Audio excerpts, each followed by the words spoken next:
Hey, salut tout le monde, j'espère que vous allez bien. On se retrouve aujourd'hui pour la vidéo de mes 10 jeux préférés de 2022, mes 10 jeux préférés qui sont sortis en 2022 pour être exact, parce que j'ai joué à des jeux qui sont sortis d'autres années, mais on va parler vraiment des nouveautés de ce qui est sorti cette année. Alors bien sûr, c'est un top qui est totalement subjectif, je n'ai pas joué à tous les jeux, à toutes les centaines de jeux qui sont sortis en 2022. C'est aussi une année où j'ai pas mal développé ma culture, donc je n'ai pas encore un niveau d'expertise ultra énorme, je ne joue pas forcément à des longs jeux qui durent 2-3 heures, mais en tout cas, c'est une sélection qui me ressemble, une sélection de jeux auxquels j'ai pris plaisir à jouer et que j'ai encore envie de jouer. Et on va commencer en 10e position avec Ecosphere, un jeu qui est parfait à jouer à deux. C'est un jeu de Matt Riddle et Ben Pinchback qui avait également réalisé Stellar, que je possède mais auquel j'ai pas encore pu jouer. C'est un petit jeu de collection vraiment sympa, on va avoir quelques petites cartes en main et on va avoir tout un environnement devant nous avec 8 biomes différents et on va devoir choisir les cartes qu'on va récupérer sur cette rivière. Et ce qui est malin, c'est que la carte qu'on va choisir de poser, si elle a numéro 4, on va le poser sur le biome numéro 4 et on aura un choix soit de choisir une carte qui est sur la droite. Dans ce cas-là, si on choisit les cartes qui sont sur la colonne 7, et ben on prend toutes les cartes de la 7 et on les met sur notre journal d'exploration, je crois, sur la table pour marquer des points. Soit on va prendre des cartes qui sont à gauche de celles qu'on a posées. Dans ce cas-là, c'est pour parfaire notre main, pour pouvoir après avoir là encore la possibilité de jouer. Donc on va devoir à chaque fois choisir est-ce que je prends des cartes à droite pour gagner des points ou des cartes à gauche pour me permettre de jouer au tour d'après. Et quand vous avez vos cartes sur la table, et ben elles vont être réparties en biomes différents. Ça va faire des lignes jusqu'à 8. Si vous arrivez à faire des lignes complètes parce que vous avez collectionné une carte de chaque biome, vous marquez des points. Et à chaque fois que vous récupérez une carte d'un biome que vous possédez déjà sur votre table, et ben vous la mettez dans la colonne adéquate. C'est-à-dire que si vous récupérez plein de, je sais pas, de chaparral, c'est un des biomes disponibles, et ben vous allez toutes les mettre l'une au-dessus des autres, ce qui va faire une colonne.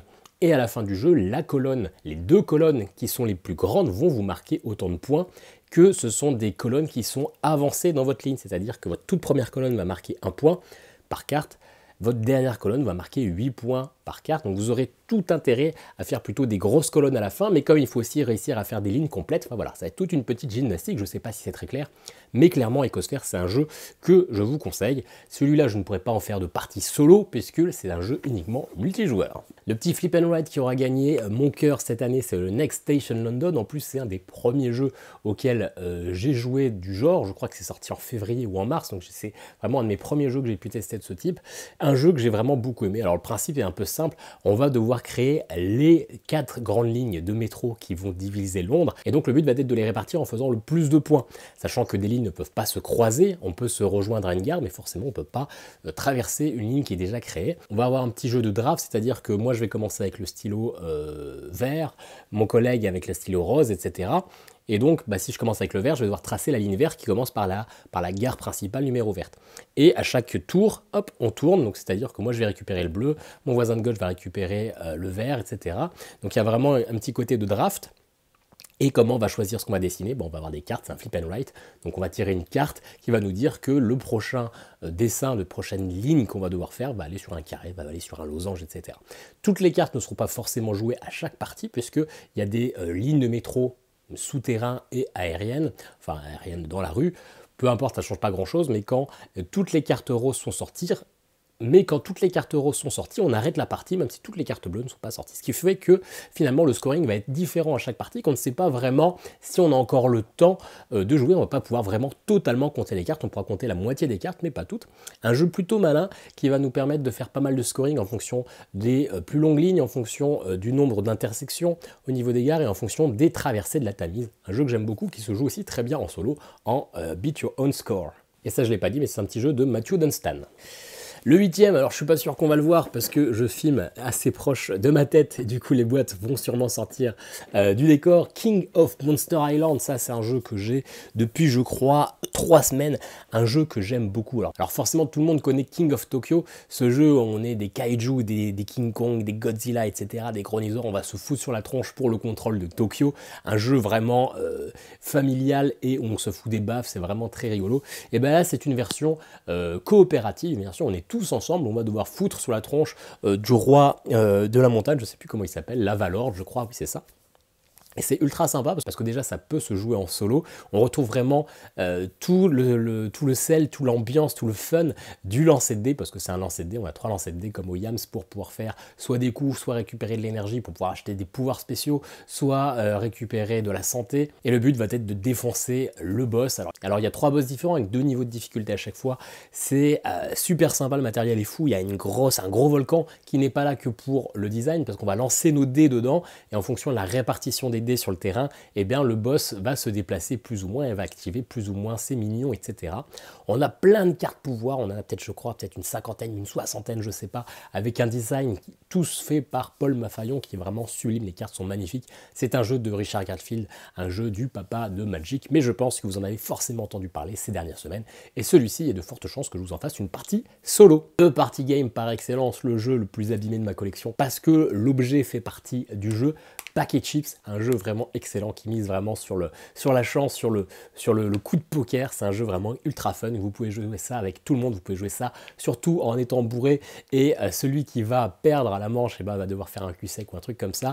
Eh bien c'est un paquet de chips. Dans ce paquet de chips, vous avez des chips en carton, mais qui ne seront pas toutes au même nombre. Les chips noirs sont beaucoup plus rares que les chips jaunes, les chips aux pommes de terre. Et vous allez avoir une main de cartes que vous allez devoir petit à petit défausser en fonction des chips qui vont sortir pour qu'à la fin, eh bien, vous réussissiez votre pari. C'est-à-dire que vous allez avoir 2 cartes qui potentiellement vont pouvoir vous permettre de marquer des points et une carte qui va vous faire perdre des points si vous voulez réaliser. Donc à vous de choisir les cartes que vous allez garder à la fin en fonction des chips qui sortent tour après tour, parce que forcément si vous gardez une carte qui vous demande d'avoir 5 chips rouges alors qu'il n'y en a toujours aucun qui est sorti et qu'il ne reste plus qu'un tour et donc 2 chips à sortir, bah vous n'allez pas pouvoir marquer de points. C'est un jeu qui est ultra fun, tout le monde peut jouer, tout le monde s'amuse, une partie c'est 10-15 minutes et franchement c'est mon party game de l'année. En 6e position, mon gros jeu du moment, alors mon gros jeu pas vraiment, hein, c'est pas un si gros jeu que ça, Shinkansen Zero Kai, ce jeu qui va vous permettre de vivre, de porter la casquette du chef de chantier de celui qui va réaliser le Zero Kai, donc c'est-à-dire ce TGV qui va permettre de desservir les différents stades olympiques avant les JO de 1964 de Tokyo. C'est un petit jeu très sympa. Alors déjà c'est ma dernière nouveauté, ma dernière découverte, c'est sûrement pour ça qu'il est dans le top 10, parce que j'y joue beaucoup et que du coup ben, il est forcément dans ma tête. C'est un jeu très sympa, il va falloir faire la locomotive, le TGV qui va vous permettre de rapporter le plus de points, parce que ces différents wagons vont desservir différentes gares, et donc il va falloir faire en sorte que ces gares marquent des points. Il va falloir ouvrir les chantiers, il va falloir mettre des gares, il va falloir mettre des rails. C'est assez sympa parce qu'il y a un mode solo qui est plutôt bien fait. L'automa, même si oui on peut dire que c'est un automa, est assez doué, il va marquer plein de points à chaque tour, et donc il va falloir jouer vraiment en le bloquant. C'est un jeu qui joue forcément très bien aussi à 2 joueurs, hein, parce qu'à 2 joueurs on va vraiment avoir cette notion de blocage. Celui-là je vous en parle pas tant que ça, parce que j'ai déjà tourné une vidéo règle et une vidéo partie qui sont en cours de montage et qui vont sortir probablement la semaine prochaine.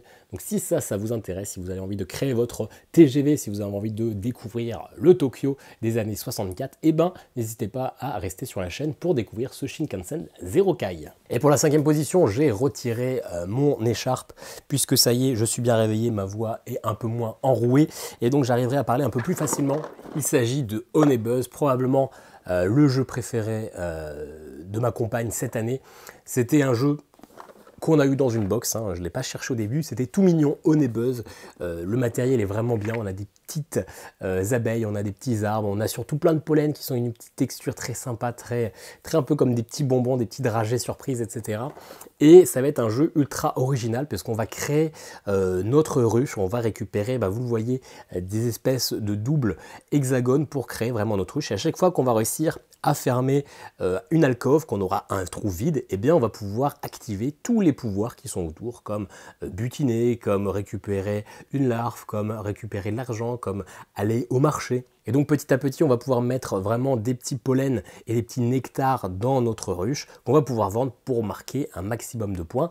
Et ce qui est aussi ultra sympa, c'est qu'il va y avoir vraiment un marché avec, au plus on va vendre un type de nectar, au plus sa cote va baisser. Donc Peut-être qu'il ne faut pas les vendre une par une, parce qu'à chaque fois qu'on les vend, hop, fin du tour, le prix de ce nectar va baisser. Peut-être qu'il faut attendre, attendre d'en avoir 5-6 pour faire un gros combo, pour faire beaucoup de points, mais peut-être que nos adversaires vont les vendre avant nous. Un jeu, je n'ai jamais gagné aucune partie, on n'a pas fait énormément de parties, on a dû en faire 5 je pense, mais j'ai perdu mes 5 parties. Un jeu que je trouve très mignon, très sympa. Il y a un mode solo que j'ai pas encore essayé, mais c'est à charge de revanche. Le plus petit jeu de cette vidéo, Sea Salt and Paper de Bruto, Catala et Théo Rivière. D'ailleurs, j'ai pas cité pour les précédents jeux, je ne sais plus qui c'est, mais c'est pas bien grave. Sea Salt and Paper, vous connaissez forcément, c'est un petit jeu de cartes qui tient dans cette main au design origami, c'est ce qui a fait au départ son charme, c'est ce qui attire l'œil, mais finalement le côté design, on s'en fout, c'est un jeu qui est assez mécanique. On va devoir faire le plus de points. Deux manières de faire des points. À chaque tour, on va devoir récupérer soit une carte qui est sur l'une des deux défausses, ou la première carte fâche cachée de la pioche. Et donc, on va avoir des cartes qui vont pouvoir nous permettre de marquer des points. Si on a une carte de tel truc, on fait 0 points. Si on a deux poupes, on fait 2 points. Si on a 3 poupes, on fait 4 points. Enfin, vous voyez ce genre de collection. Sauf qu'on va aussi avoir des cartes à effet. Si vous récupérez un requin et un nageur, vous allez pouvoir voler la carte d'un adversaire. Si vous avez 2 poissons, vous allez pouvoir prendre la première carte face cachée de la pioche. Si vous avez 2 crabes, vous allez pouvoir aller choisir dans une des fosses celle qui vous intéresse.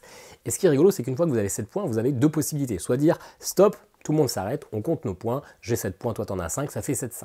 Soit vous êtes sûr, vous avez fait une belle petite manche, vous êtes quasiment certain de faire pas mal de points, et bien vous dites dernière chance, et tous les autres joueurs vont faire un dernier coup pour essayer de vous battre, hein, pas de vous égaliser, battre vos points. Si c'est le cas, bah, vous allez marquer vos 7 points par exemple, plus un nombre de points équivalent au nombre de cartes de la même couleur que vous avez. Par exemple, si vous avez 3 bleus en plus, bah, ça fait 7 plus 3, ça fait 10, que les autres joueurs, eux, vont pas marquer leurs points dans la main, mais pareil, encore une fois, le nombre de couleurs, le nombre de cartes de la couleur la plus importante qu'ils ont. Donc s'ils ont encore 2 bleus, bah, ça fera 10-2 au lieu de faire 7 à 6 si vous aviez dit stop. La première fois, c'est un peu difficile à comprendre. Le mieux, c'est de faire une partie, il est disponible sur BGA et c'est un excellent petit jeu.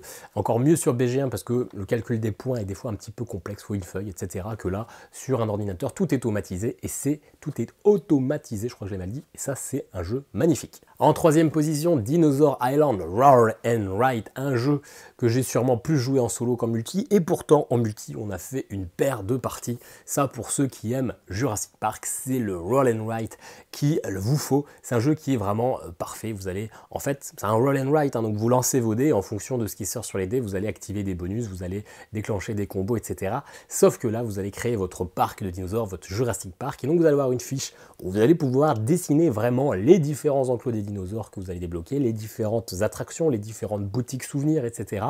Vous allez faire 2 phases d'affilée où vous allez créer votre parc, et la troisième phase, ça va être vraiment l'arrivée des spectateurs et qui vont devoir visiter le plus de choses possible pour marquer des points. Il y a vraiment un côté, les premières manches, on crée notre parc et à la fin, bam, bam, bam, ça s'enchaîne, etc. Forcément, s'il y a des dinosaures, il y a des risques, donc attention, il va falloir gérer votre sécurité, sinon, eh bien, tout simplement, vous allez vous faire un petit peu attraper parce que vous allez avoir des enclos qui vont se détruire, vous allez faire bouffer des spectateurs, etc. Donc c'est un jeu qui est vraiment très sympa. Il y a pas mal de rejouabilité parce qu'il y